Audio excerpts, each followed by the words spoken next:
नाराज असलेले राष्ट्रवादीचे ज्येष्ठ नेते छगन भुजबळ यांचं अखेर राज्याच्या मंत्रिमंडळात कमबॅक होतंय। धनंजय मुंडे यांच्या राजीनाम्यानंतर रिक्त झालेल्या खात्यावर नाराज भुजबळ यांचं पुनर्वसन करण्यात येत आहे। छगन भुजबळ आज सकाळी 10 वाजता अन्न नागरी पुरवठा खात्याची म्हणजे मंत्रिपदाची ते शपथ घेणार आहेत आणि त्यांना अन्न नागरी पुरवठा खातं दिलं जाणार आहे। फडणवीस, शिंदे आणि अजित पवार या मंत्रिपदाची जेव्हा भुजबळ शपथ घेतील त्यावेळेला राजभवनात उपस्थित राहण्याची शक्यता आहे। प्रचंड बहुमताने सत्तेत आलेल्या महायुती सरकारच्या मंत्रिपदाच्या पहिल्या यादीत भुजबळांचं नाव नव्हतं। मंत्रिपद न मिळाल्यानं भुजबळांनी त्यावेळी नाराजीही बोलून दाखवली होती। त्यानंतर घडलेल्या बीड प्रकरणामुळे धनंजय मुंडे यांना राजीनामा द्यावा लागला आणि मुंडेंकडे जे खातं होतं त्याच अन्न नागरी पुरवठा खात्यावर आता भुजबळांची बरणी लागेल अशी चर्चा आहे। त्याचवेळी अजित पवारांनी हे खातं काही दिवस स्वतःकडे सुद्धा ठेवलेलं होतं। राजकीय कारकिर्दीत भुजबळांकडे तिसऱ्यांदा अन्न नागरी पुरवठा खात्याची आता जबाबदारी येते। तर भुजबळांच्या कमबॅकमुळे नाशिकचं पालकमंत्रीपद राष्ट्रवादीकडे राहणार का याकडे आता लक्ष असेल। महायुतीत सध्या नाशिक आणि रायगडच्या पालकमंत्रीपदाचा तिढा आहे। रायगडच्या पालकमंत्रीपदासाठी शिवसेनेचे गोगावले आग्रही आहेत। रायगडचं पालकमंत्रीपद मिळवण्यासाठी तटकरेंकडून सुद्धा फिल्डिंग लावली जाते। रायगड शिवसेनेला देऊन नाशिकचं पालकमंत्रीपद राष्ट्रवादीकडे दिलं जातं का याकडे लक्ष असेल। तर पालकमंत्रीपदाचा तिढा सुद्धा भुजबळांच्या मंत्रिमंडळातल्या कमबॅकमुळे सुटणार आहे का याकडे लक्ष असेल। महायुतीत सध्या नाशिक आणि रायगडच्या पालकमंत्रीपदाचा तिढा आहे। रायगडसाठी गोगावले आग्रही आहेत, तटकरेंकडून सुद्धा फिल्डिंग आहे। अशातच आता हा तिढा यानंतर सुटतो का याकडे लक्ष। तर एक महत्त्वाची घडामोड आहे, केंद्रीय गृहमंत्री अमित शहा पुढील आठवड्यात महाराष्ट्र दौऱ्यावर येणार आहेत। भारत पाक मधील तणावानंतर युद्धानंतर शहांचा हा पहिलाच महाराष्ट्र दौरा असेल। अमित शहा 26 मे रोजी नांदेडमध्ये जाहीर सभा घेणार आहेत। मंत्री अतुल सावे यांनी जाहीर सभेच्या तयारीचा आढावा घेतलाय। सभा ही यशस्वीपणे पार पडावी यासाठी मंत्री सावेंनी नियोजन केलंय।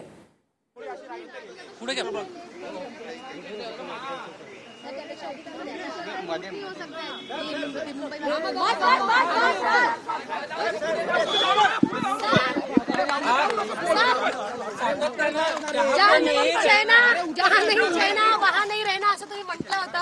आज काय भावना आहे?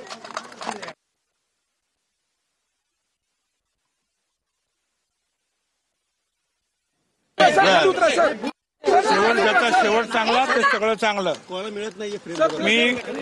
मी मुख्यमंत्री फडणवीस साहेब, एकनाथराव शिंदे, अजित दादा, सुनील तटकरे,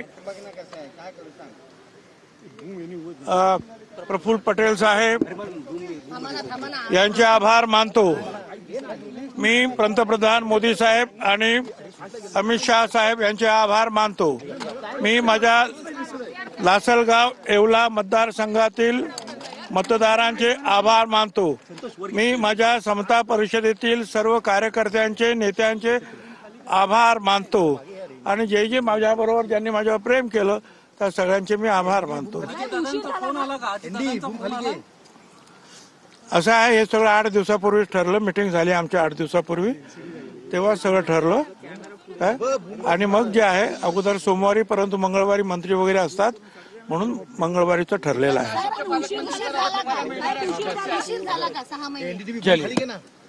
धन्यवाद सगळ्यांना। मला बोला, ज्याचा शेवट चांगला ते सर्व चांगलं। चला,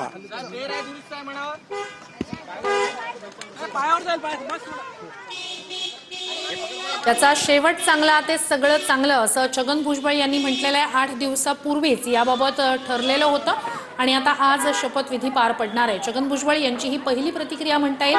ही बातमी समोर आल्यानंतरची 8 दिवसापूर्वीच मंत्रिपदाबाबत ठरलेलं होतं। आमची बैठक झालेली होती, त्यात हे ठरलेलं होतं आणि ज्याचा शेवट चांगला ते सगळंच चांगलं असं छगन भुजबळ यांनी ही प्रतिक्रिया दिलेली आहे। थोड्याच वेळात म्हणजे 10 वाजता त्यांचा शपथविधी असणार आहे। मंत्रिपदाची ते शपथ घेतील।